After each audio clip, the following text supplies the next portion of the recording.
तांबे. हम्म तांबे प्रामुख्याने आपण घेऊ. तांब्यामध्ये पण जे आपलं आयर्न आहे त्याचं हिमोग्लोबिन मध्ये रूपांतर करण्यासाठी तांब्याचा उपयोग होतो. इव्हन मेलॅनिन आपलं जे आहे म्हणजे जे सिक्रेशन होतं मेलॅनिनचं, जे आपल्या पिगमेंट शरीराला कलर देतं, एक वर्ण देतं. ज्यांच्यामध्ये मेलॅनिन कमी आहे ते गोरे असतात बऱ्यापैकी, ज्यांच्यामध्ये मेलॅनिन जास्त प्रमाणात आहे ते थोडे सावळे किंवा गव्हाळ दिसतात आपल्याला. तर हे जे काही मेलॅनिन आहे तर त्याचं बनवण्याला सुद्धा तांबे काय करतं किंवा कॉपर मदत करतं. हम्म? तांब्यालाच आपण इंग्लिशमध्ये कॉपर म्हणतो किंवा सीयू म्हणतो. तर प्रामुख्याने म्हणजे उंदरांमध्ये प्रयोग करताना शास्त्रज्ञांना आढळून आलं की हिमोग्लोबिनचं रूपांतर म्हणजे हिमोग्लोबिन तयार करण्यासाठी किंवा आयनचं हिमोग्लोबिन मध्ये कन्वर्ट करण्यासाठी किंवा आयन अब्झॉर्प्शन करण्यासाठी तांबे गरज असते, ही साधारणतः उंदरावरती संशोधन करताना शास्त्रज्ञांना आढळून आलं. तर आता आपल्या शरीरामध्ये म्हणजे मानवांच्या शरीरामध्ये नॉर्मली किती असतं तांबे, तर 75 म्हणजे 75 ते 150 ग्रॅम इतकं तांबे असतं. आणि प्रामुख्याने ते कुठे असतं, तर यकृत, मेंदू, मूत्रपिंड, हृदय आणि केस यामध्ये जास्त प्रमाणामध्ये तांबे आढळतं.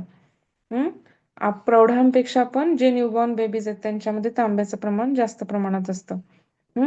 तर आता शरीरामध्ये ज्या काही लाल रक्तपेशी आहेत, प्लाझ्मा आहे, त्याच्यामध्ये पण थोड्याफार प्रमाणात तांबे सापडतं.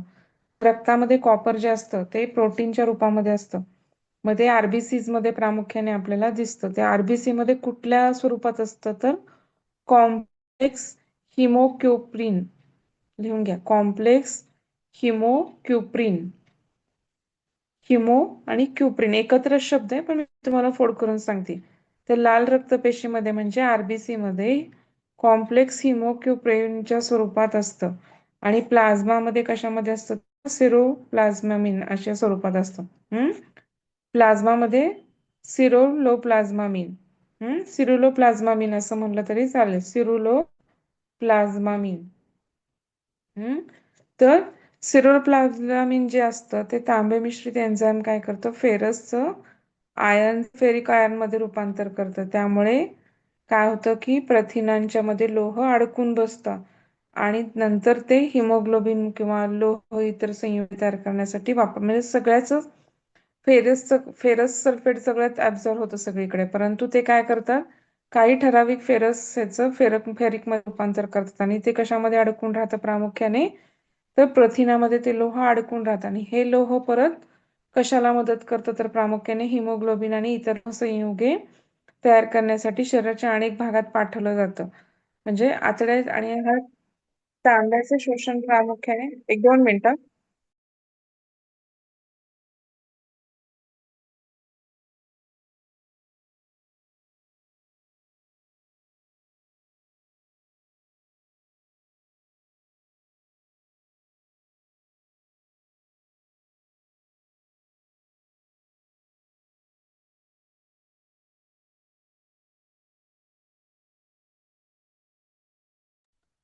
साधारणतः प्रामुख्याने की जे काही असतं ते मग सगळ्या शरीरामध्ये पाठवतात. सगळं ऍब्झॉर्ब जर केलं तर बाकीच्या गोष्टींना ते प्रोड्यूस करताना किंवा त्या फेरिक मध्ये राहिलं तर ते कुठं एन्झाईम मध्ये कन्वर्ट नाही होणार. नंतर ते ज्यावेळेस लागणार आहे त्यावेळेस कन्वर्ट होऊन त्याचा उपयोग कशासाठी होतो, बाकीच्या गोष्टींसाठी होतो.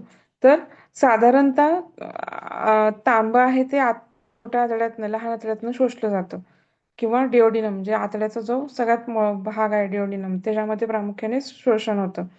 आतड्याचा पहिला भाग त्याला आपण डिओडिनम म्हणतो, डिओडिनम इलियम. आणि मग नंतर तर त्याच्यामध्ये डिओडिनम मध्ये काय होतं, प्रामुख्याने तांब्याचं शोषण होतं. नंतर साधारणतः 32% जे तांबा आहे ते आहारातूनच मिळतं आपल्याला आणि बाकीचं जे काही न लागणार आहे ते मग जर गरज नसेल तर ते बाईलच्या सिक्रेशनद्वारे किंवा पित्तरसाद्वारे प्रामुख्याने बाहेर टाकलं जातं. आता कार्य काय आहेत किंवा त्याचे फंक्शन्स काय आहेत प्रामुख्याने, तर हिमोग्लोबिन तयार करण्यासाठी ते मदत करतं. अनेक एन्झाईम्स किंवा विकर जी आहेत त्यांच्या निर्मितीसाठी तांब्याचा उपयोग होतो. लोहाचे फेरस स्वरूपात किंवा लोहाचे फेरस रूपामध्ये रूपांतर करण्यासाठी पण त्याचा उपयोग होतो. हम्म किंवा कार्बनिक पदार्थांच्या चयापचयामध्ये किंवा जीवनसत्व क आणि स्निग्ध द्रव्ये यांच्या प्राणीभवन होण्यासाठी सुद्धा आपल्याला याचा काय होतो प्रामुख्याने उपयोग होतो.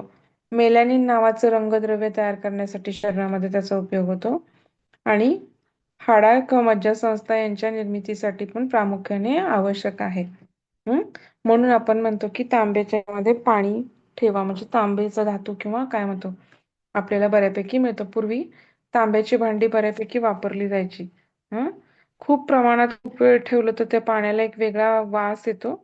अति प्रमाणात पण टॉक्झिसिटी होऊ शकते. तर ठीक आहे, म्हणजे थोडे दिवस आपण वापरलं, थोडे दिवस नाही वापरला, असं पण करू शकतो. तर आता प्रौढ पुरुष किंवा स्त्रियांमध्ये किती लागतं डेली, तर 2 मिलीग्रॅम इतकं डेली लागतं. गरोदर स्त्रिया किंवा स्तनदामातामध्ये 3 मिलीग्रॅम डेली लागतं. किशोरावस्थेमध्ये पण 3 मिलीग्रॅम डेली लागतं आणि शिशु अवस्थेमध्ये साधारणतः 0.5 ते 2 मिलीग्रॅम, म्हणजे शिशु अवस्था ते बाल्यावस्था म्हणजे 8, 9, 10 वर्षापर्यंत साधारणतः आपल्याला 0.5 ते 2 मिलीग्रॅम इतकं लागतं. म्हणजे थोडंसं वय परत्वे ते बदलत जातं.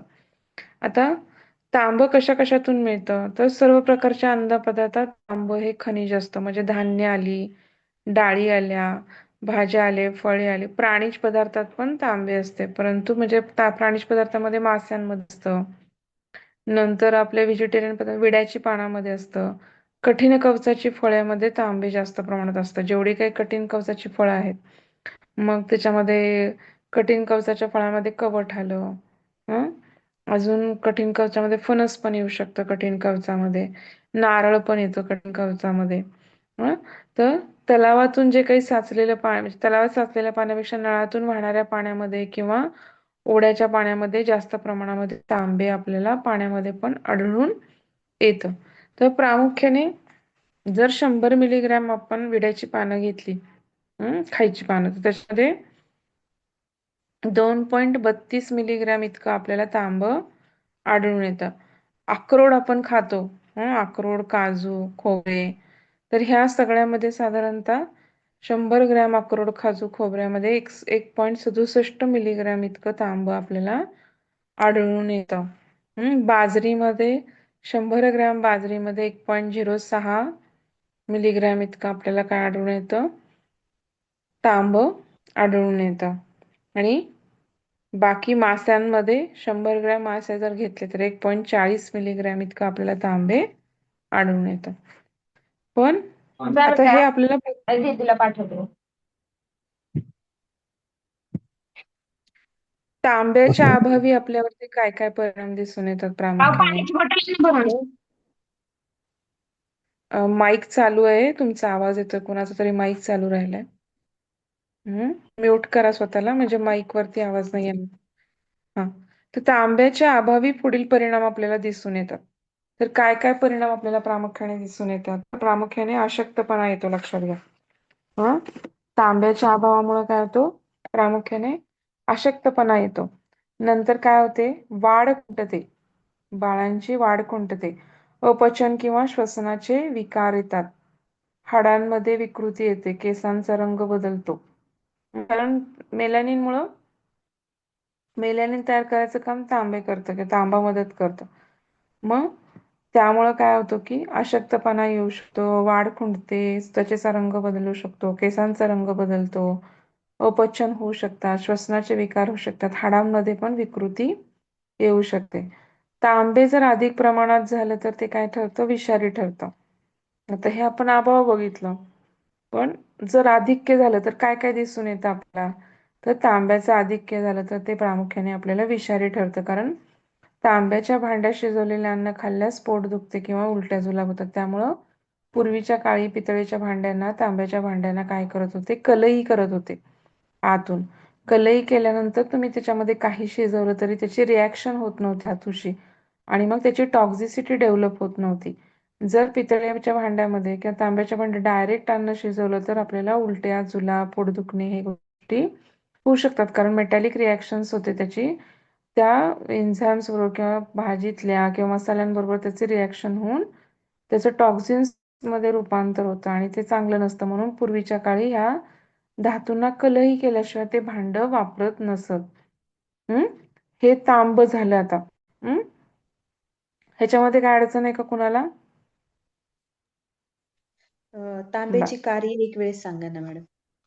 हा, तांब प्रामुख्याने काय करतं, हिमोग्लोबिनची निर्मिती करण्यास किंवा हिमोग्लोबिन तयार करण्यास प्रामुख्याने आपल्याला मदत करतं. नंतर आपल्या शरीरामध्ये अनेक एन्झाईम्स आहेत किंवा विक्रिया आहेत की जे शरीरामध्ये अनेक गोष्टींच्या केमिकल रिॲक्शन्स होऊन त्या गोष्टींना मदत करतात. तर मग अशा एन्झाईम्सच्या किंवा विकरांच्या निर्मितीसाठी पण आपल्याला तांब्याची गरज असते. मग लोहाचे फेरस जे आहे त्याचं फेरिकमध्ये रूपांतर करायसाठी पण तांब्याचा उपयोग होतो.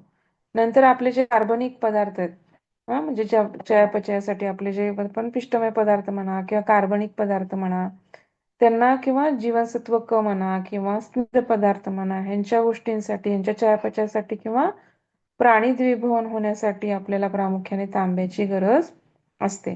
शरीरामध्ये जे त्वचेला रंग देतं मेलॅनिन, ते मेलॅनिन सिक्रिशन तयार करणं किंवा मेलॅनिन तयार नाही केलं तर तुमच्या शरीरामध्ये व्हाईट पॅच व्हिटिलिगो सारखे येऊ शकतात. तांब जेव्हा कमी असतं तेव्हा व्हाईट पॅचेस येऊ शकतात, कारण हे तांब मेलॅनिन सिक्रिशनला मोठ्या प्रमाणामध्ये मदत करतं. इवन हाडं आणि मज्जासंस्था यांची निर्मिती किंवा त्यांच्या वाढीसाठी पण प्रामुख्याने आपल्याला काय होतं, तांब्याची गरज असते. कळलं का? हिमोग्लोबिन, विकर निर्मिती, फेरिकमध्ये कार्बनिक पदार्थ चयापचय, मेलॅनिन त्रव्यण्यासाठी आणि हाडे व मज्जासंस्थी यांच्या निर्मिती किंवा वाढीसाठी आवश्यक आहे. हे आपण काय बघितलं? तांबे बघितलं. तर आता पुढचं आपल्याला बघायचंय झिंक. जस्त पण म्हणतो आपण झिंकला किंवा नॉर्मली झिंक. बघा की सिव्हिअर जुलाब होणाऱ्या पेशंट्सला डॉक्टर झिंक देतात.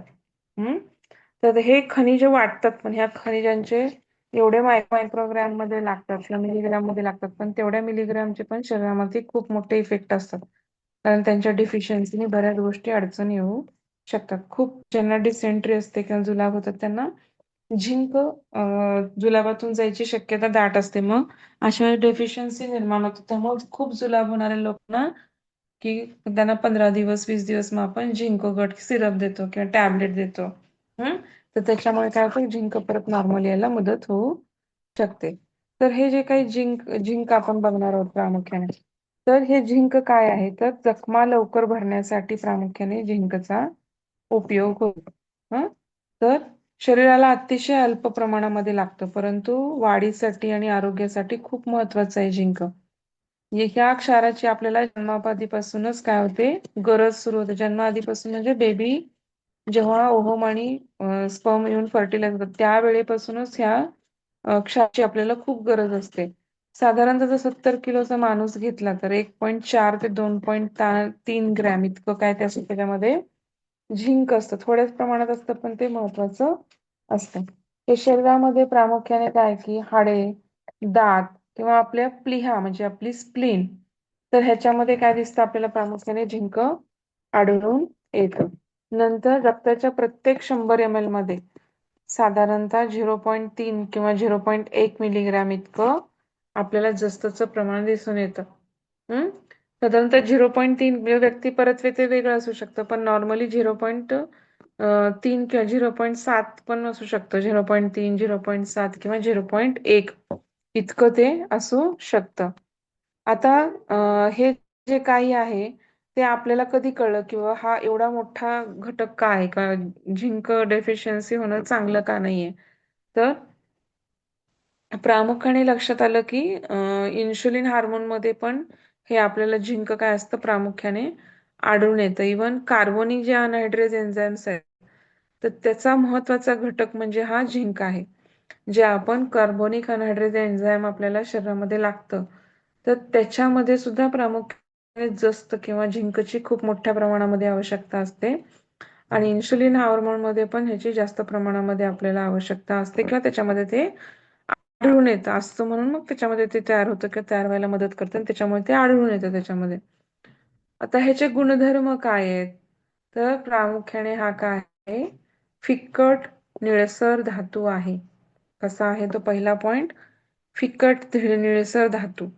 नंतर कसं करतो तो, इतर घटकामध्ये पण मिश्रणाच्या स्वरूपात सापडतो, म्हणजे सिंगल पेक्षा पण मिश्रणाच्या स्वरूपात येतो. नंतर आहारामध्ये 20 ते 30% प्रमाणामध्ये झिंक काय असतं की लहान आतड्यामध्ये शोषलं जातं की इंटेस्टाईन मध्ये शोषलं जातं. मग त्या जुलाब ज्या वेळेस होतात तेव्हा ऍब्झॉर्प्शन होत नाही आणि त्यामुळं ह्याची डेफिशियन्सी होण्याची शक्यता खूप मोठ्या प्रमाणामध्ये असते. तर आता ह्याचं कार्य काय आहे आपल्याला झिंकचं? तर आपली जी काही त्वचा आहे, आपली त्वचा आणि केसांचं निरोगीपणासाठी प्रामुख्याने काय आहे हे आवश्यक आहे. हम्म आपली जी काही त्वचा किंवा आपली स्किन जे आहे किंवा आपलं केसांचं आरोग्य जे आहे त्याच्यासाठी प्रामुख्याने काय होतं हे गरजेचं आहे. नंतर आपल्या शरीरात ज्या काही जखमा होतात त्या लवकर भरून येऊन त्वचा त्याची पूर्ववत व्हायला पण आपल्याला कोण मदत करतं? तर झिंक मदत करतं. नंतर पांढऱ्या रक्तपेशी ज्या आपल्या WBC म्हणतो आपण त्याला, व्हाईट ब्लड सेल्स, त्या आपल्या शरीरामध्ये काय करतात? तर संरक्षणाचं काम करतात. तर त्याच्यामधला पण एक घटक म्हणून किंवा विकर जे आहेत किंवा जे एन्झाईम्स आहेत आपल्या शरीरामध्ये त्यांच्या कार्यामध्ये सहघटक किंवा कोएन्झाईम म्हणून पण काय काम करतं हे प्रामुख्याने मदत करतं. मग त्याचं एक्झाम्पल काय? इन्शुलिनच्या निर्मितीला हे मदत करतं. हे त्याचं एक एक्झाम्पल आहे. नंतर शरीराची वाढ करणं, आपली लैंगिक जी परिपक्वता आहे किंवा मॅच्युरिटी आहे ती पण प्रामुख्याने झिंकवर अवलंबून असते. प्रसूती सुलभतेने होण्यासाठी पण झिंकचा खूप मोठ्या प्रमाणामध्ये उपयोग होतो. आणि प्रथिने, कर्बोदके, चयापचयातील पाचक रस घटक, पाचक रसाचा हा प्रामुख्याने एक भाग आहे. आपण जे चयापचय किंवा मेटाबॉलिझम होतं प्रथिने आणि कार्बोदकांचं आणि त्याच्यामुळे होतं तर पाचक रसामुळे होतं किंवा आपण गॅस्ट्रिक ज्यूसमुळे होतं असं म्हणू किंवा पाचक रसामुळे होतं. तर त्याच्यामधला पण हा झिंक हा काय प्रामुख्याने मोठा एक घटक आहे. म्हणजे कशा कशासाठी होतं? तर त्वचा, केस निरोगी, जखम लवकर भरून येणे, पांढऱ्या पेशीचा घटक, विकरांच्या कार्यात सहघटक, मग त्याचं एक्झाम्पल म्हणजे इन्शुलिनची निर्मितीसाठी सहकार्य. नंतर शरीराची वाढ, लैंगिक परिपक्वता. आपल्या शरीराची वाढ आणि लैंगिक परिपक्वता ती कशावरती अवलंबून असते? प्रामुख्याने तर झिंकवर अवलंबून असते. प्रसूती सुलभतेने होण्यासाठी पण झिंकचा खूप मोठ्या प्रमाणामध्ये उपयोग होतो.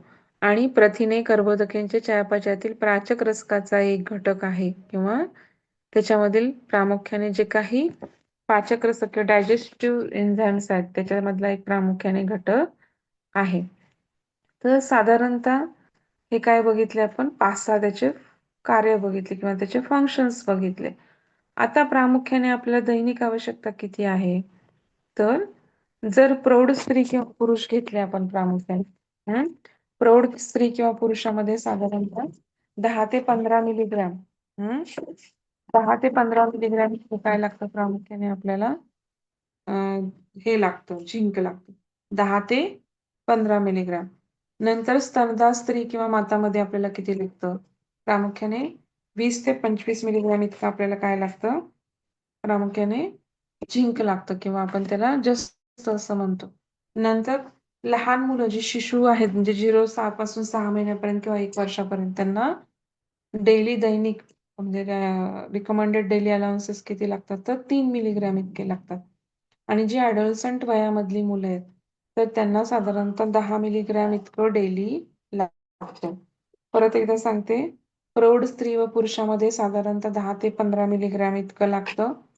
स्तनदा स्त्रिया मातामध्ये किंवा गरोदर स्त्रियांमध्ये 20 ते 25 मिलीग्रॅम इतकं लागतं. नंतर शिशुमध्ये की जे लहान म्हणजे 6 महिन्यापासून 1 वर्षापर्यंत किंवा 9-10 वर्षापर्यंत पकडा तुम्ही मुलं. सगळी त्याच्यामध्ये 3 मिलीग्रॅम डेली लागतं. आणि ॲडोलसंट वयातली जी मुलं आहेत तर त्याच्यामध्ये साधारणतः 12-13 वर्षाच्या पुढची सगळ्या मुला-मुलींना आपल्याला 10 मिलीग्रॅम इतकं काय लागतं प्रामुख्याने डेली लागतं. तर आता झिंक आपल्याला कशा-कशातून मिळतं प्रामुख्याने? तर शेंगदाण्यामधून मिळतं आपल्याला. तेलबिया म्हणजे आपण हे सगळे सूर्यफूल, करडई, ऑलिव्ह ऑइल, तीळ तेल किंवा तुमचं ह्या सगळ्यांमधून आपलं जे काही तेलबिया आहेत, त्या सगळ्या तेलबियांमधनं आपल्याला काय मिळतं प्रामुख्याने ज्याच्यापासून आपण तेल काढतो. मग सोयाबीन असेल, तर त्या सगळ्या तेलबियांपासून आपल्याला प्रामुख्याने झिंक मिळतं. तांदळामध्ये मिळतं, गव्हामध्ये मिळतं थोड्या प्रमाणात आणि फळे किंवा भाज्या ह्याच्यामध्ये पण मिळतं, पण ते कमी प्रमाणात असतं. हम्म तर ह्याचा सगळ्यात मोठा रिच सोर्स काय आहे तर प्रामुख्याने काजू हा झिंकचा रिच सोर्स आहे. म्हणजे 100 ग्रॅम जर तुम्ही काजू घेतले तर त्याच्यामध्ये 5.9 मिलीग्रॅम इतकं आपल्याला झिंक आढळून येतं. नंतर सेकंड ह्याच्यावरती खोबरे, मग ते वाळलं किंवा ओलं खोबरं आपण पकडू शकतो. तर त्याच्यामध्ये 100 ग्रॅम खोबऱ्यामध्ये 5.0 ग्रॅम इतकं आपल्याला झिंक आढळून येतं. इव्हन आपण हरभऱ्याची डाळ खातो किंवा हरभरा खातो त्याच्यामध्ये 100 ग्रॅम हरभऱ्यामध्ये आपल्याला 6.1 मिलीग्रॅम इतकं झिंक आढळून येतं. आलं का लक्षात? म्हणजे हे बऱ्यापैकी हायर रिसोर्सेस आहेत. त्याच्यानंतर आपल्याला प्रामुख्याने जे बघायचं ते मध्ये मोहरी आपण जी फोडणीत घालतो. तर 100 ग्रॅम मोहरीमध्ये आपल्याला 4.8 मिलीग्रॅम इतकं झिंक मोहरीतून मिळतं.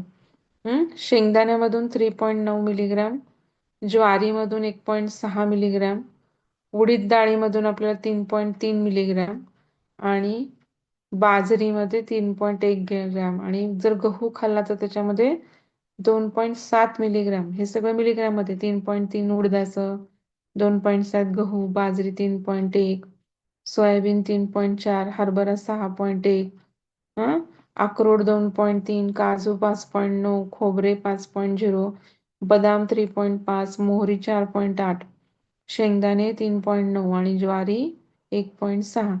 आणि सगळ्यात कमी ज्वारीमध्ये असते. तर हे सगळे झिंकचं प्रमाण आपल्याला समजा 100 ग्रॅम मध्ये मिलीग्रॅम मध्ये आपण हे प्रमाण पाहिलं. 100 ग्रॅम जर ते वस्तू घेतली तर त्यामध्ये किती मिलीग्रॅम असेल हे आपल्याला लक्षात आलं. आता झिंक अजिंक आपण म्हणतो पण त्याचे अभाव काय आहेत? म्हणजे त्याचा जर अभाव झाला किंवा डेफिशियन्सी झाली तर कसं ओळखणार किंवा आपल्याला कसं लक्षात येणार की डेफिशियन्सी झाली? तर प्रामुख्याने रक्तक्षय होतो. रक्तक्षय म्हणजे माणूस ॲनिमिक होतो. तर रक्तक्षय होण्याची पहिली लक्षणं दिसून येतात. भूक लागत नाही. प्रजनन संस्थेची परिपक्वता मंद गतीने होते. तर प्रजनन संस्थेचं पण सगळं आरोग्य प्रामुख्याने ह्याच्यावरती अवलंबून असतं. मग जर प्रजनन संस्थेची परिपक्वता किंवा मॅच्युरिटीच उशिरा येते मुलांना, अस्थि व दातांची वाढ नीट होत नाही, शरीराची वाढ प्रामुख्याने खुंटते, प्रथिनेवर कर्बोदकाचे चयापचय योग्य प्रकारे होत नाही आणि जखम पण लवकर भरत नाही. रक्तक्षय, भूक लागत नाही, प्रजनन संस्थेची परिपक्वता मंद, अस्थि व दातांची वाढ नीट होत नाही, शरीराची वाढ खुंटते, प्रथिने कर्बोदके चयापचय योग्य प्रकारे होत नाही आणि जखमा लवकर भरत नाहीत. हे लक्षात घ्या तुम्ही. तर हे काय आहेत आपल्याला अभावाचे परिणाम आहेत. समजा आधिक्य झालं, तर प्रामुख्याने काय होतं जर आधिक्य झालं तर आधिक्यामुळे काय होतं यकृत आणि किडनीमध्ये प्रामुख्याने लोहाची कमतरता निर्माण होते, वाढ कमी होते अवयवांची, तांब्याच्या अभिशोषणामध्ये अडथळा निर्माण करतं आणि त्याच्यामुळे काय होतं हिमोग्लोबिन तयार होते. लक्षात आलं का?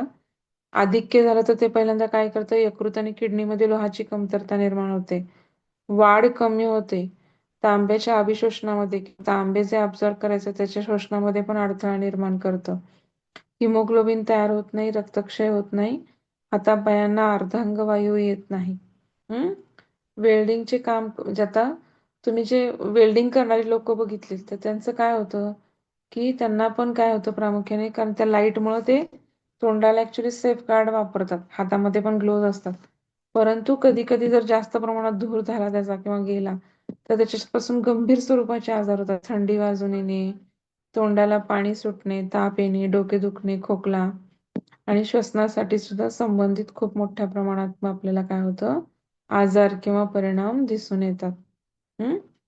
तर मग त्यामुळे वेल्डिंगचे काम करताना खूप मोठ्या प्रमाणात काळजी घेतली पाहिजे. मास्क वापरला पाहिजे, हेल्मेट बरोबर किंवा चेहऱ्याच्या सिक्युरिटी प्रोफाईल बरोबर, पायात शूज वेअर केले पाहिजेत चांगल्या क्वालिटीचे, हातामध्ये ग्लोव्ज पाहिजे. तर ह्या सगळ्यांमुळे मग काय होतं की किंवा नाकाला प्रामुख्याने मॅक्स किंवा N95 किंवा N95चा मास्क पाहिजे. म्हणजे त्यामुळे काय होतं की फिल्टर्ड वॉटर म्हणजे धूर जाणार नाही आतमध्ये, तर धूर नाही गेला तर तुम्हाला बाकीच्या अनर्थापासून तुम्ही टळणार आहात. तर प्रामुख्याने जर हे वेल्डिंगचे लोकांना जर धूर गेला ह्याचा तर त्याच्यामध्ये त्यांना थंडी वाजून येते, तोंडाला पाणी सुटतं, ताप येतं किंवा डोकं दुखतं, किंवा खोकला यासारख्या पण आपल्याला बऱ्याच गोष्टी काय होतात प्रामुख्याने आढळून येतात. आता हे आपण बघितलं, झिंक बघितलं सगळ्यात महत्वाचं हे पण. एक लक्षात ठेवा कारण हे इंटेस्टाईन मधनं ऍब्झॉर्ब होतं. मग जे ज्यांना जुलाब होतो त्यांना पण झिंक सप्लिमेंटरी दिलं जातं. कारण का इंटेस्टाईन मध्ये फ्लोरा खराब होतो ना, ऍब्झॉर्ब होत नाही आपण जे घेतो का खाणं पण कमी झालेलं असतं त्याच्यामध्ये. मग अशा वेळेस काय होतं की झिंक सप्लिमेंटरी दिलं तर तर त्याच्यामुळे पण जुलाब थांबतात आणि ऍब्झॉर्प्शन झालं तर बाकीची डेफिशियन्सी पण निर्माण होत नाहीत. तर मग ते साधारणतः 15 दिवस, 3 आठवडे किंवा 21 दिवस साधारणतः दिलं जातं. तर आता फ्लोरीन बघायचंय पुढचं. तर हे फ्लोरीन एवढं महत्वाचं नाहीये, तरी पण मी तुम्हाला फ्लोरीन शिकवते. आणि त्याच्या पुढचं आपण बघणार आहोत मग फ्लोरीन नंतर प्रामुख्याने सेलेनियम. सेलेनियम पण तेवढं महत्वाचं नाहीये, पण स्त्रियांमध्ये महत्वाचं आहे, तुम्हाला माहिती पाहिजे म्हणून थोडीशी माहिती देते. तर आता आपण जे काही फ्लोरीन बघणार आहोत ते कशासाठी उपयोगाचं आहे? फ्लोरीन म्हणजे काय? तर दाताच्या आरोग्यासाठी प्रामुख्याने उपयुक्त आहे. तर प्रामुख्याने ह्याचा शोध कधी लागला की प्राण्यांच्या शरीरात फ्लोरीन असते हा शोधच 1805 साली लागला. तर एल्गे लुसाक म्हणून जे शास्त्रज्ञ आहेत, तर त्यांनी प्रामुख्याने काय केलं की त्या संशोधकांना अभ्यासातून ज्ञात झाले की पिण्याचं जे पाणी असतं आपण, तर त्याच्यामुळे फ्लोरीनची शरीराची दैनंदिन गरज आपली काय होते पूर्ण होते. परंतु आता आपण फिल्टर लावतो त्याचं आपण TDS काय करतो कमी होतो. तर अशा वेळेस मात्र काय होऊ शकतं की तुम्हाला फ्लोरीन कमी मिळू शकतं. कारण मग दाताचं आरोग्य महत्वाचं आहे. जर तुमचं दाताचं आरोग्य ह्याच्यामुळे राहत असेल तर तुम्हाला त्याचा विचार करण्याची किंवा प्रामुख्याने गरज आहे. तर त्यांना लक्षात आलं की 1931 मध्ये भारतातील काही भागातील शेतकरी किंवा पाळीव प्राणी यांना काय आजार झाला तर फिशसिस ह्या रोगाने आजारी पडले. तेव्हा लक्षात आलं की शरीरामध्ये जे फ्लोरीन आहे ते दातात आणि हाडाच्या चमकदार पृष्ठभागात असतं. आणि जर अशा वेळेस त्यांना काय लक्षात आलं की फ्लोरीन आणि कॅल्शियम हे परस्पर संबंधित क्षार असून हाडाच्या बाहेरील थरावरती ते काय करतात एकत्रितपणे काम करतात. तर हा जो फ्लोरीन आहे तो हा जहाल आणि पोखरून काढणारा पदार्थ आहे. तो क्लोरीन, ब्रोमीन, आयोडीन या गटातला आहे.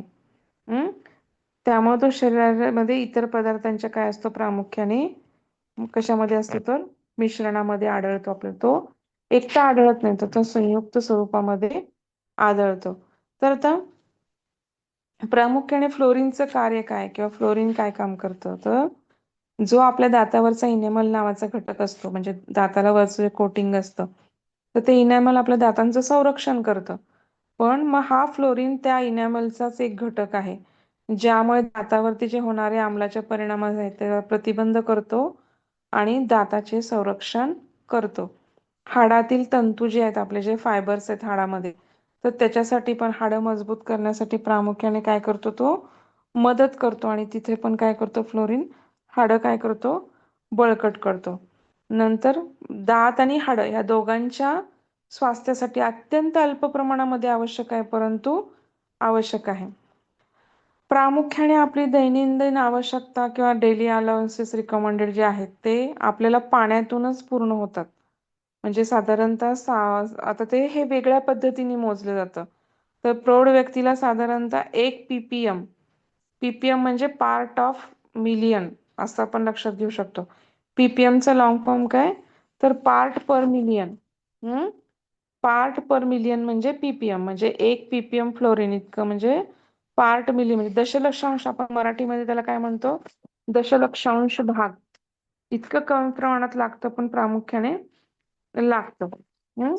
तर त्याच्यामुळं मग आता आपल्याला फ्लोरीन अजून कशा कशातून मिळतं, म्हणजे पाण्यातून मिळतं इथंपर्यंत ठीक आहे, आपल्याला त्याची गरज तेवढ्यातूनच भागते. पण समजा तुमच्या पाण्यामध्ये नाहीये, तुम्ही फिल्टर्ड पाणी वापरताय, खूप TDS कमी आहे पाण्याचा गोड बनवण्यासाठी, मग अशाच तुम्हाला कशा कशातून मिळू शकतं तर हरभऱ्याची डाळ, तांदूळ, हिरव्या पालेभाज्या, चहाची वाळलेली पाने. नंतर पिण्याच्या पाण्यामध्ये पण प्रामुख्याने ह्याच्यामध्ये काय असतं जास्त प्रमाणामध्ये जिथं हलक्या प्रमाणात म्हणजे ऍक्च्युली जमिनीवरती पण अवलंबून आहे ज्या जमिनीमध्ये पाणी असतं. परंतु प्रामुख्याने समुद्रातील गोष्टींमध्ये म्हणजे समुद्रातील मासे किंवा चीज ह्याच्यामध्ये जास्त प्रमाणामध्ये फ्लोरीन आढळतं आपल्याला. प्रामुख्याने संत्री आणि मोसंबी ह्याच्यामध्ये पण फ्लोरीन आढळतं. तर त्याच्यामध्ये आपल्याला काय म्हणतात ते, की संत्री मोसंबी पण खावा, म्हणजे त्याच्यामध्ये फ्लोरीनची डेफिशियन्सी असेल तर प्रामुख्याने कमी होतं. तर चहाची पत्ती किंवा चहा पावडर आहे त्याच्यामध्ये साधारणतः 56.5 मिलीग्राम सगळ्यात जास्त पीपीएम मध्ये आढळून येतं. 56.5 पीपीएम. 100 ग्रॅम जर चहापत्ती घेतली तर त्यामध्ये 56.5 पीपीएम इतका आपल्याला फ्लोरीन आढळून येतं. मग बेसन किंवा हरभरामध्ये 8.1, हरभऱ्याचे बेसन जे पीठ करतो आपण हरभरा डाळीचं त्याच्यामध्ये आपल्याला 100 ग्रॅम पिठामध्ये 8.8 एक पीपीएम इतकं ते आढळून येतं. तांदळामध्ये 7.7 पीपीएम आणि आपण जी गहूमध्ये 2.9 पीपीएम इतक्या प्रमाणामध्ये आपल्याला आढळून येतं. माठ आपण जी पालेभाजी खातो तिच्यामध्ये 6.1 पीपीएम इतकं फ्लोरीन आढळून येतं. नंतर तुम्ही गाजर जे खाता, गाजर, काकडी, तर त्याच्यामध्ये 3.4 इतकं आपल्याला काय आढळून येतं, पीपीएम इतकं आपल्याला हे फ्लोरीन आढळून येतं. तर भरपूर प्रमाणामध्ये आपल्याला कशात ना कशातनं तरी ते मिळतं, म्हणजे शक्यतो डेफिशियन्सी होण्याचे चान्सेस कमी आहे. परंतु जर फ्लोरीन विरहित आहार दिला किंवा फ्लोरीन नसेल तर आपले दात किडतात किंवा दाताला केरीज होतात. तर त्यामुळं साधारणतः फ्लोरीनच्या मध्ये जर पाण्यामध्ये जर 0.5 पीपीएम पेक्षा कमी असेल तर त्या मुलांचे दात किडतात. म्हणजे पाण्यामध्ये जर 0.5 पीपीएम पेक्षा जर फ्लोरीन कमी असेल तर लक्षात येतं की आपल्याला दात किडतात. फ्लोरीनच्या अभावी दात किडणे, फ्लोरीन असेल तर दात किडणे थांबते. फ्लोरीनचं जर आधिक्य जास्त प्रमाणामध्ये असेल तर त्याला आपण काय म्हणतो, 10 पीपीएम पेक्षा जर जास्त प्रमाणामध्ये फ्लोरीन आपल्याला मिळालं तर काय होतं की त्याला आपण दंत फ्लोरोसिस म्हणतो, किंवा जास्त आधिक्य झाल्यामुळे होणाऱ्या गोष्टीला आपण त्याला दंत फ्लोरोसिस असं म्हणतो. तर आता फ्लोराईड मध्ये आपल्याला काय होतं, प्रामुख्याने वार्धक्याची प्रक्रिया, अति फ्लोराईड जर झालं तर वार्धक्य येऊ शकतं किंवा अस्थिफ्लोरोसिस, दंत फ्लोरोसिस होऊ शकतं. त्याचं फ्लोरोसिस म्हणजे आता ते आपल्याला कळेल. अस्थिफ्लोरोसिस म्हणजे काय होतं, तर अति युक्त जर आपण अन्न किंवा पाणी सेवन केलं तर गर्भावरती दुष्परिणाम होतो, गरोदर स्त्रियांनी हे केलं तर. फ्लोरीनच्या आधिक्यामुळे रक्तवाहिन्यामध्ये किंवा कॅल्शियमचं एकत्रीकरण होतं रक्तवाहिन्यामध्ये, फ्लोरीड आणि कॅल्शियमचं, आणि त्याच्यामुळे अर्भकाची मृत्यू होण्याची शक्यता पण प्रेग्नन्सीमध्ये वाढते.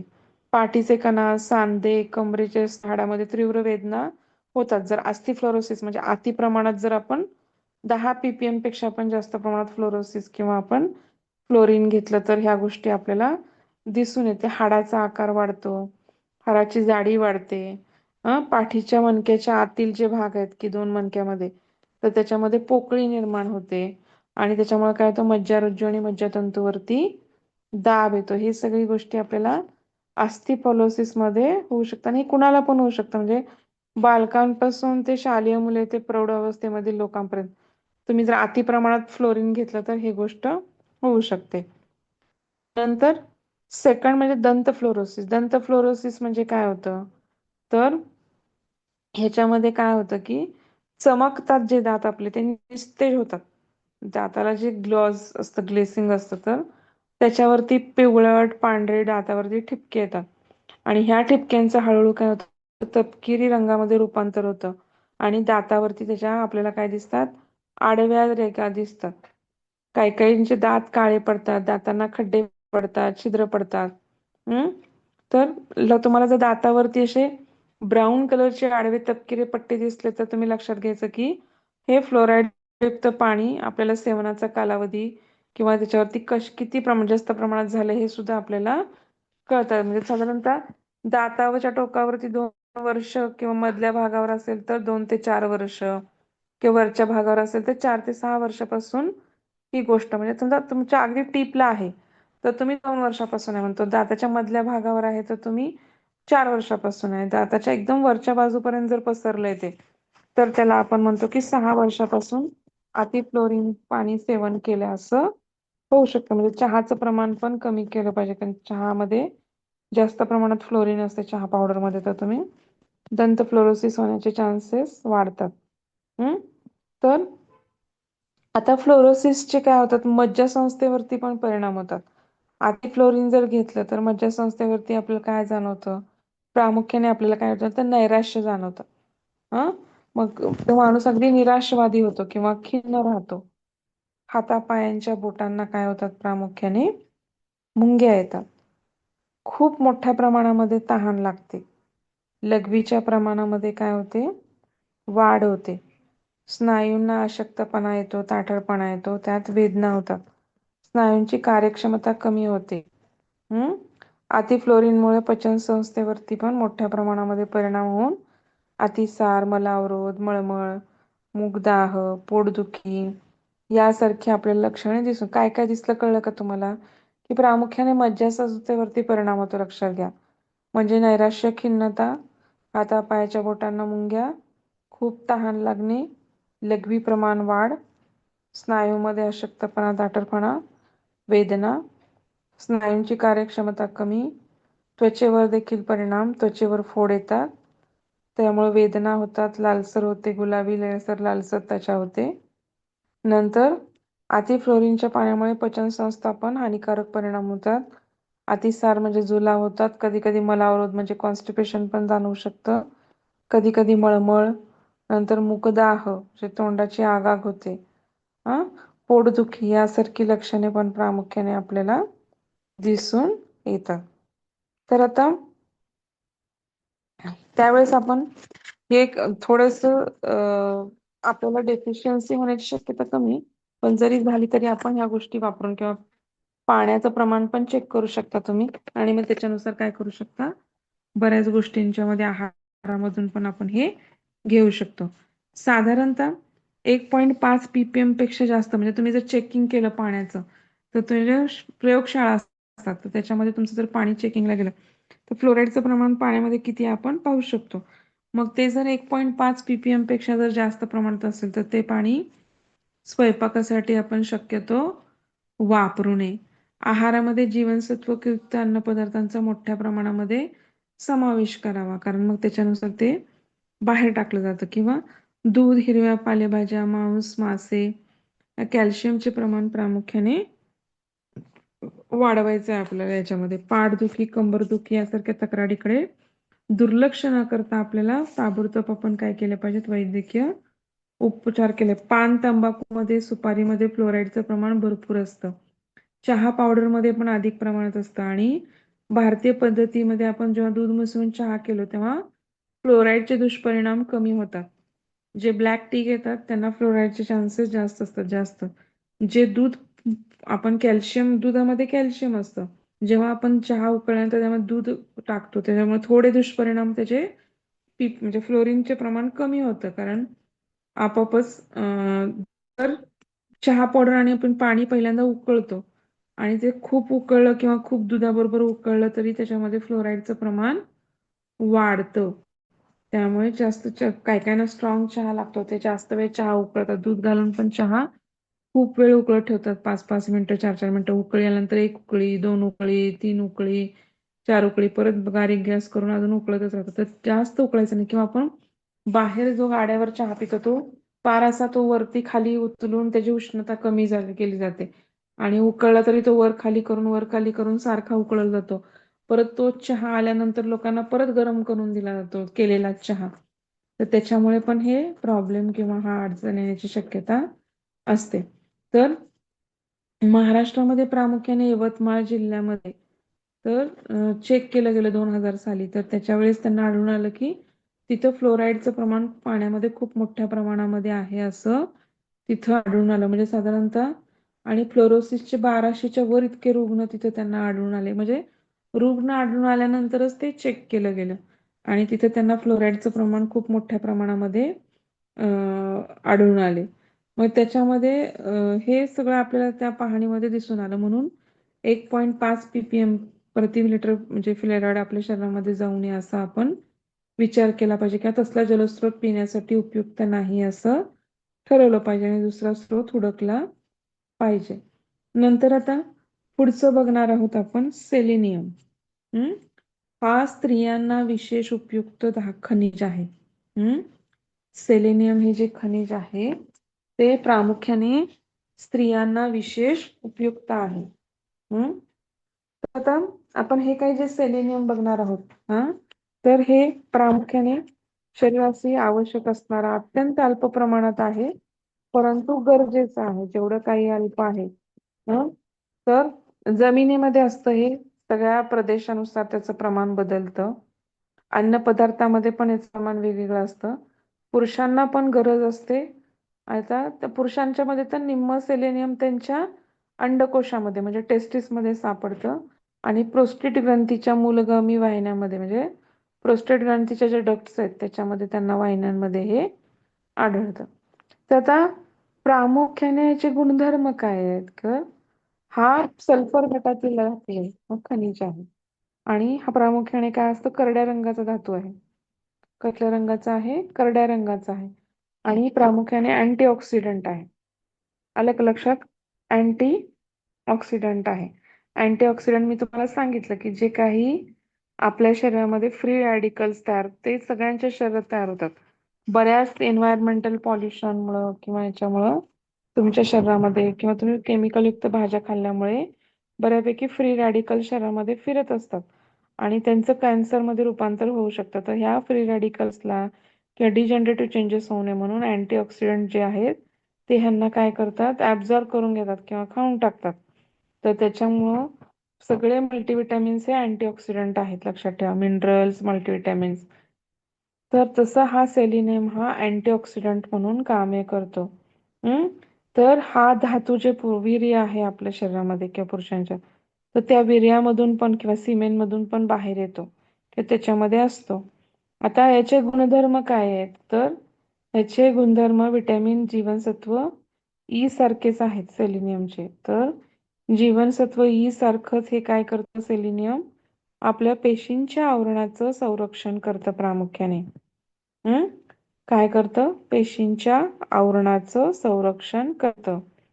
त्याच्यानंतर काय करतं तर पेशींना सतेज ठेवतं. सतेज ठेवतं म्हणजे अँटीऑक्सिडंट इफेक्टमुळं पेशी हा सतेज राहतात, त्यांचा ऱ्हास होत नाही आणि त्यामुळं तारुण्य राखण्यास मदत होते. काही लोक एज पेक्षा पण जास्त एजड दिसतात, कारण का तर तर बऱ्याच गोष्टी त्याला मॅटर करतात. नंतर जे काही सिरोसिस आहे, आपण तुम्हाला माहिती आहे की लिव्हरचा आजार आहे, यकृताचा आजार आहे, तो म्हणजे काय तर सिरोसिस.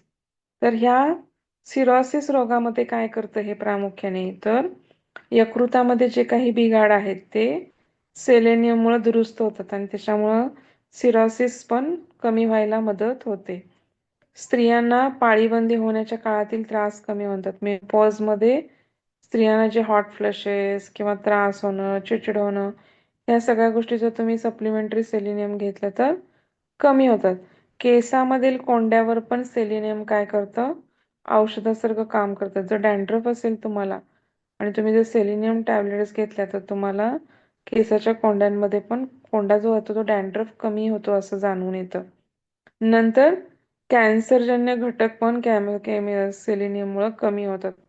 आता अँटीऑक्सिडंट आहे म्हणून तुम्हाला सांगितलं ना, म्हणजे ते कॅन्सरजन्य घटक किंवा बाकीच्या गोष्टी पण ते कमी करणार.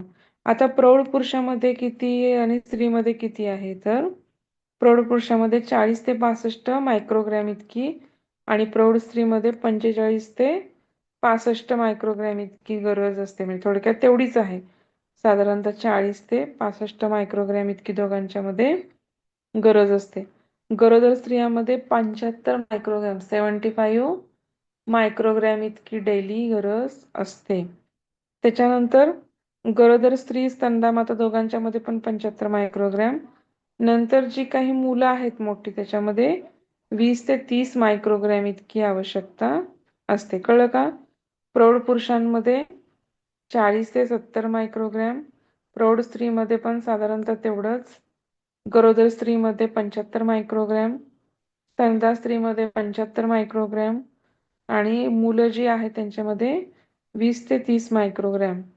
आणि अगदी जी लहान बाळाची 0 महिन्यापासून ते 1 वर्षापर्यंत त्यांच्यामध्ये 10 ते 15 मायक्रोग्रॅम इतकं आपल्याला ते आढळून येतं.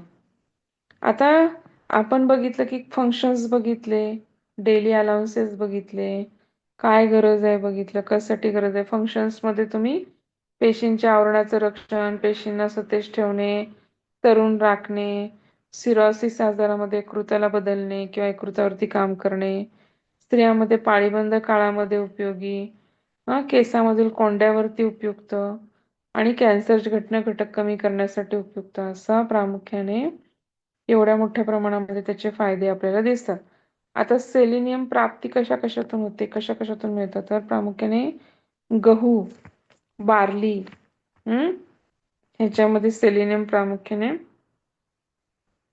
त्या गव्हाचा नुसता कोंडा जर घेतला, वरचं जर अनपॉलिश नुसतं वरचं कोटिंग कोटिंग जर गव्हाचं कोंड्याचं घेतलं तर 100 ग्रॅम कोंड्यामध्ये 111 मायक्रोग्रॅम इतका सेलेनियम असतो. नंतर बार्ली घेतली आपण तर त्याच्यामध्ये 66 मायक्रोग्रॅम, लाल तांदूळ जो कोकणामध्ये मिळतो तर त्याच्यामध्ये 39 मायक्रोग्रॅम इतकं सेलेनियम असतं. नंतर आपण लसूण खातो, लसूण, तर त्याच्यामध्ये पण 25 मायक्रोग्रॅम इतकं आपल्याला आढळून येतं. आणि संत्र्याचा रस किंवा आपण पितो तर त्याच्यामध्ये 19 मायक्रोग्रॅम इतकं आपल्याला प्रामुख्याने. परत एकदा रिपीट करते. गव्हाचा कोंडा 111 मायक्रोग्रॅम, जव म्हणजे बार्ली, मराठीमध्ये आपण जव म्हणतो, इंग्लिशमध्ये बार्ली म्हणतो, 66 मायक्रोग्रॅम, सातू म्हणून म्हणतात आपण त्याला, 56 मायक्रोग्रॅम, लाल तांदूळ आहे त्याला आपण सातूधान्य पूर्वी वापरायचे. सातूधान्याचा ग्लायसेमिक इंडेक्स पण खूप मोठ्या प्रमाणात कमी आहे. ज्यांना डायबिटीज आहे त्यांना सातूचा खूप चांगला उपयोग होतो आणि ज्यांना वेट लॉस करायचं त्यांच्यासाठी पण सातू खूप मोठ्या प्रमाणात चांगल्या प्रकारात प्रथिनं आढळून येतं. तर लाल तांदळामध्ये आपल्याला प्रामुख्याने 39 मायक्रोग्रॅम इतकं दिसतं, लसणामध्ये 25 मायक्रोग्रॅम आणि संत्री रसामध्ये प्रामुख्याने आपल्याला काय दिसतं तर 19 मायक्रोग्रॅम इतकं ते आढळून येतं. आता हे आपण काय बघितलं, कशा कशातून मिळतं सातूमध्ये बघितलं. किती असतं मॅडम? 56 मायक्रोग्रॅम, 100 ग्रॅम जर सातूचं पीठ घेतलं त्यामध्ये 56 मायक्रोग्रॅम इतकं असतं. सातूचा ग्लायसेमिक इंडेक्स सगळ्यात कमी असतो, तो साधारणतः 20 ते 25 इतकाच असतो. बाकी भाताचा 60 वर जातो, 65 70 वरती. म्हणजे जे आहे ग्लायसेमिक इंडेक्स म्हणजे काय तर ते ब्लड मध्ये गेल्यानंतर किती फास्ट स्पाइक मध्ये शुगर रिलीज ग्लुकोज. करतं. हळूहळू ग्लुकोज जर स्पाइक केलं तर तुम्हाला प्रॉब्लेम येत नाही, पण खूप मोठ्या प्रमाणात स्पाइक केलं तर जेवढे पाहिजे तेवढे करत आणि बाकीचं फॅट मध्ये कन्व्हर्जन होतं. मग ते डायबिटीस होण्याची शक्यता, किंवा डायबिटीसच्या लोकांना साखर कमी रिलीज केली गेली पाहिजे, हळूहळू रिलीज केली गेली पाहिजे. एकदम ब्लड मध्ये वापरलं तर जास्त झाली तर शुगर, मग ते तुम्हाला डायबिटीस अजून वाढण्याची शक्यता असते. मग अशा सातू सारख्या धान्यांचा, बाजरी, ज्वारी ह्यासारख्या धान्याचा मोठ्या प्रमाणामध्ये उपयोग होतो. भात तर पूर्ण बंदच केला पाहिजे, कारण मग नाहीतर मग अनपॉलिश्ड भात खाल्ला पाहिजे, किंवा भात खाल्ला तरी मग थोड्या प्रमाणात घेऊन त्याच्यामध्ये मोठ्या प्रमाणात भाज्या किंवा वरण, डाळ जास्त, वरण जास्त प्रमाणामध्ये किंवा आमटी जास्त प्रमाणामध्ये घातली पाहिजे. तर आता सेलेनियमचं जर डेफिशियन्सी झाली तर काय काय दिसतं, तर प्रामुख्याने अकाली वार्धक्य येतं, म्हणजे खूप लवकर वयात तुम्ही एजला दिसायला लागता. नंतर मोतीबिंदूची शक्यता वाढते. इवन कॅन्सर, हृदयविकार होण्याची शक्यता किंवा इतर रोग होण्याची शक्यता पण प्रामुख्याने सेलेनियम जर डेफिशियन्सी असेल तर वाढते. आता जर अधिक प्रमाणात जर सेलेनियम झालं तर त्याच्यामध्ये शक्यतो काही दुष्परिणाम दिसून येत नाही.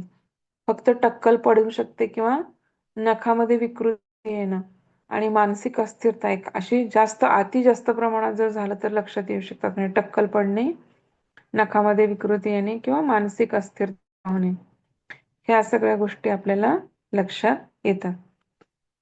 ह्याच्यामध्ये कोणाला काय अडचण आहे का? मॅडम, मेनोपॉज हं? वुमनसाठी सेलेनियम कशा प्रकारे घ्यायचं? टॅबलेट फॉर्म मध्ये येतं, किंवा मग तुम्ही आता मी जे जे पदार्थ सांगितले ते वापरा. सातूचं पीठ वापरू शकता, गव्हाच्या कोंडा वापरू शकता. म्हणजे तुम्ही चाळताना जर गव्हाचा कोंडा, गव्हाचं पीठ चाळताना बाहेर फेकून देतो, तो फेकून देऊ नका. तो कोंडा थोडा कणकेत मिक्स करून वापरा.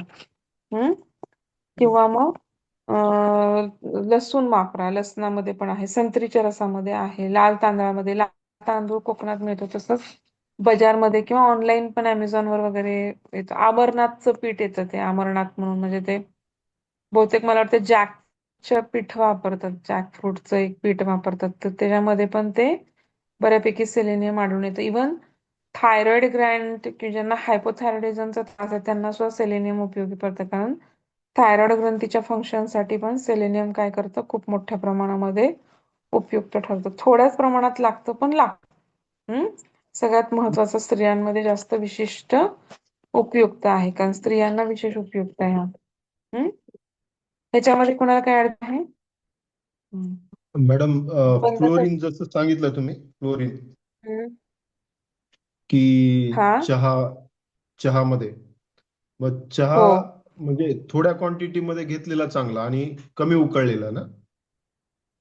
कमी उकळलेला चांगला आणि थोड्या क्वांटिटीमध्ये घेतलेला चांगला. की तुम्ही दूध घालून पिता त्याच्यानंतर प्रमाण म्हणजे ब्लॅक टी जे पितात त्यांना मग एखादा कप ब्लॅक टी जास्त. घेतला तर ठीक आहे किंवा हा ग्रीन टी घेतला ग्रीन टी मध्ये पण असतं आणि ब्लॅक टी मध्ये पण असतं दोन्हीमध्ये असतो. तर तर दोन्हीमध्ये तुम्ही एखादा कप घेतला की दिवसातनं 2 कप घेतले ठीक आहे पण तुम्ही 7, 8 कप 10 कप घेताय अशा वेळेस मात्र हम्म, अडचण होऊ शकते. हम्म? बरोबर. कारण तुम्हाला फक्त हम्म. डेली 40 ते 70 मायक्रोग्रॅम लागते पण तुम्ही चहा पावडर काही 100 ग्रॅम वापरत नाही. 100 ग्रॅम मध्ये 56 ग्रॅम इतकं आढळतं. एक चमचा पावडर म्हणजे साधारणतः ती 5 ग्रॅम किंवा एवढं त्याच्यातून आपल्याला मिळत नाही म्हणजे किंवा तुम्ही दूध घातलं की त्याचं प्रमाण कमी होतं कॅल्शियम बरोबर बाइंड करून फ्लोरीनचं प्रमाण कमी होते पण तुम्ही दूध घालून पण खूप मोठ्या प्रमाणात चहा उकळला परत 15 मिनिटं 20 मिनिटं 10 मिनिटं काय कायना सवय असते स्ट्रॉंग चहा प्यायची ते जास्त उकळतात जास्त उकळलं की स्ट्रॉंगनेस जास्त येतो मग ते असं कॉन्सन्ट्रेटेड चहा होतो त्याच्याने ऍसिडिटी पण वाढते गॅस्ट्रायटिस पण होतो आणि फ्लोरोसिस आणि मग तुम्ही अजून एक काम करू शकता म्हणजे 1 तासाने 1.5 तासाने किंवा मग पिवळेपणा पण येतो चहाच्या पावडरने मग तो आपला चूळ भरू शकता 2 तासांनी लगेच चहा पिल्यावर गप पाणी पिऊ नये तर अर्धा तासाने 1 पाऊण तासाने तुम्ही चहा चूळ भरू शकता किंवा पाणी पिऊ शकता. तर त्याच्यामुळे किंवा एक्सेसिव्ह सलायव्हेशन की बाबा तोंडामध्ये तसं काही खावा की मग ते एक्सेसिव्ह सलायव्हेशन होऊन त्याच्यामध्ये ते पूर्णपणे कमी होईल मग ते युरिन मधनं किंवा स्टूल मधनं बाहेर पडायचा प्रयत्न करतं. खूप कमी लोकांना होतं पण होतं म्हणजे क्वचित जणांना होतं म्हणजे ज्यांच्यामध्ये पाण्यातच खूप मोठ्या प्रमाणात क्वांटिटी मी तुम्हाला म्हणलं यवतमाळ ठिकाणी पाण्यामध्ये जास्त प्रमाणात तिथल्या जमिनीचं जास्त प्रमाणात आढळून आहे म्हणजे विहिरीचं तुम्ही ज्या ठीक आहे ठिकाणी मॅडम. विहिरीचं पाणी आणि हं, बोरचं पाणी हा त्याच्यामध्ये फ्लोरीन काय त्याचं असं बोरच्या कसं आहे? पाण्यामध्ये जास्त असतं बोरच्या पाण्यामध्ये जास्त असतं कारण बोरच्या पाण्याचा TDS साधारणतः 500च्या पुढे असतो 700 800 वगैरे इतका असतो आणि विहिरीच्या हम्म. पाण्याचा TDS त्या मानाने कमी असतो विहिरीच्या पाण्याचा हम्म. TDS साधारणतः 250 300च्या आसपासच असतो त्यामुळे तुम्हाला बोरच्या अच्छा. पाण्यामध्ये जास्त दिसणार आहे. हम्म आणि आपलं जे तुम्ही एकदा ते नद्यांचं अनालाइज पाणी जे करतात प्युरिफिकेशन वगैरे होऊन येतं समजा, हा त्याच्यामध्ये कमी प्रमाणात असतं. कमी प्रमाणात. ज्यांना ते आता प्राधिकरण किंवा ह्याच्यामध्ये बऱ्यापैकी काय करतात तर मोठे मोठे प्लांट असतात नगर परिषदेचे तर ते त्याच्यामध्ये ते क्लोरिनेशन खूप बऱ्यापैकी करतात मॅडम. हा क्लोरिनेशन. क्लोरिनेशन पण आता आता कमी झालं क्लोरिनेशन पूर्वी करायचे पूर्वी अच्छा. क्लोरिनेशन करायचे आता कमी झालं पाण्याचं क्लोरिनेशन करणं कारण पूर्वी त्याच्याशिवाय त्यांना ह्याला आता खूप खूप वेगवेगळ्या पद्धती आल्या फिल्ट्रेशनच्या मोठमोठ्या प्रमाणामध्ये त्याच्यामुळे क्लोरिनेशन पूर्वीसारखं आता होत नाही. पूर्वी खूप मोठ्या अच्छा. अच्छा. प्रमाणामध्ये क्लोरिनेशन व्हायचं आता नाही होत. आता आणि ते हम्म. पाण्याचं परत ते नंतर चेक पण करतात किती मिनरल्स आहेत किती TDS आहेत हे पण चेक केलं जातं आता पाणी वेळोवेळी म्हणजे आता नगर हम्म. परिषदेसारख्या मोठमोठ्या ठिकाणी चेक केलं जातं बरं का हम्म. ग्रामपंचायतीमध्ये मला नाही माहिती त्याचा किती उपयोग करतात किंवा त्याचं किती लक्ष देतात परंतु तुमच्या म्हणजे खनिजांचा हाच मोठा उद्देश आहे म्हणजे तुम्ही ज्या ठिकाणी राहता त्या ठिकाणी कुठली खनिजे सापडतात किंवा तिथल्या मातीचं पोत काय आहे मग कारण पाणी त्या मातीतून आणि त्या दगडावरूनच जाणार आहे मग ते जाताना त्याच्यामध्ये त्याच्यातल्या ज्या काही प्युरिटीज इम्प्युरिटीज आहेत त्या पाण्यामध्ये ऍब्झॉर्ब होणार आहेत आणि मॅडम त्याच्यानुसार आता पाण्याचं जसं कंटेंट येतं. काल तुम्ही ते आयर्न सांगितलं ना, तर हम्म जसं लाल मातीमध्ये आयर्न आहे तसं काळ्या मातीमध्ये हम्म कमी असतं. म्हणजे जसं काळ्या म्हणतो की मातीमध्ये पण आपला असतं हा कमी प्रमाणात अं, असतं पण असतं. हा, रत्नागिरी वगैरे जसं ते आंबा वगैरे त्याच्यामध्ये केशर किंवा हापूस वगैरे जे असतो हम्म. ते त्याच्यामध्ये लाल मातीची जमीन आहे त्याच्यामुळे म्हणूनच ते बघितलं ना, काही पिकं काहीच ठिकाणी येतात. म्हणजे तुम्ही बघितलं ना, की म्हणजे फळांमध्ये सफरचंद काश्मीरची प्रसिद्ध आहेत किंवा संत्री मोसंबीमध्ये नागपूर तिकडच्या भागाची प्रसिद्ध. कारण ती माती किंवा ते एन्व्हायरमेंट त्या गोष्टींना चांगलं इतकं अनुकूल पडतं की त्या गोष्टींच्या तिथं नाचणी आता कोकणातच मिळते.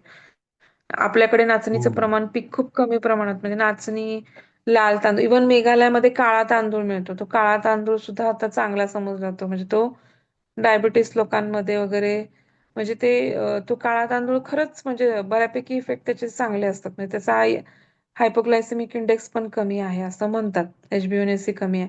इव्हन ते कोकणामध्ये लाल तांदूळ शिजवतात ना, तर त्याच्यामध्ये असं तुपाचा वरती थर येतो म्हणे. म्हणजे त्या प्रेग्नंट बायका ते वरचं तसला तो तुपाचा थर काढून वगैरे देऊन ती पेज पितात. तर असं साईसारखा तुपासारखा थर येतो त्याला असं एक पेज मध्ये. ते स्टार्च असतात का खरंच त्या तूप सुटतं माहित नाही, पण इनवेज ते माझा अंदाज आहे स्टार्च असावं. आणि ते वरचं जे आहे ते पितात बायका, म्हणजे ते प्रेग्नन्सी मध्ये बऱ्यापैकी पितात किंवा असं पण पित असतील इतर वेळेस पण. इव्हन आपण नाही का भातोड्या कुरवड्या कच्ची खातात लोक गव्हाचा. भातोड्या करताना कच्चं पीठ म्हणजे पीठ म्हणून पीठ खातात. ते हलकं असतं कारण भिजवले खूप प्रक्रिया करतो आपण. भिजवतो, मग वाळवतो, मग भरडतो, मग परत शिजवतो आणि मग ते बनतं. म्हणजे एवढं असं प्रक्रियेमुळे ते अजून हलकं हलकं हलकं हलकं हलकं होत जात. ह्याच्यात काय अडचण नाही ना? नाही मॅडम ते थोड्या आतापर्यंत झालेले नोट्स वगैरे हे करा.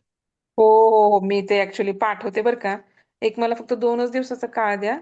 मी तुम्हाला सगळं एकदा अरेंज करून पाठवते. पहिल्यांदा मी ते प्रथिनेपासून न्यूट्रिशनल पाठवते आधी आणि मग हे सगळं मिनरल्स एक असं हे करून पाठवते. तर म्हणजे हा, काय ते वाचलं थोडस लवकर वाचल्यावर ते स्मरण लक्षात राहील मेमरीमध्ये. नाही नाही, बरोबर आहे तुमचं म्हणणं, काही चुकीचं नाही. मी पाठवतेच.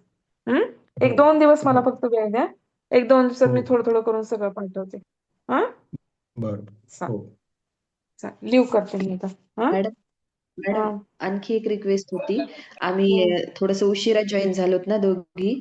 तर हा आधीचं जे हा. झालेलं आहे ते तुमच्या सोयीनुसार जर कधी ऍडजस्ट झालं तर कन्क्लुझिव्हली एखाद्या पिरियड मध्ये घेता आलं तर.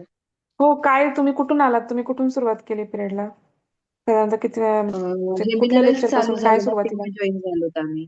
गुरुवारपासून काय सांग 3-4 दिवस. मिनरल्स हो. चालू झाले ना तिथून सुरुवात झाली अरे आमची. बापरे, मग तुम्ही सगळ्याच ह्याला अब्सेंट होता कार्बोहायड्रेट. मग ठीक आहे, मी एका एका लेक्चर मध्ये शॉर्ट मध्ये मी तुम्हाला रिवाइज करते. हा हा. आणि माझे रेकॉर्डेड लेक्चर एकदा सरांकडून घ्या. ते पण तुम्ही ऐका बरं. आणि मी पण शिकवते तुम्हाला. म्हणजे तुम्हाला रेकॉर्डेड लेक्चर ऐकलं तर मी शॉर्ट मध्ये शिकवल्यावर तुम्हाला हो पटकन लक्षात येईल. हो हा, चालेल चालेल चालेल. Ma'am. Thank you. Thank you ma'am. Thank you ma'am. Welcome. चल, लिव का होईना आज मी.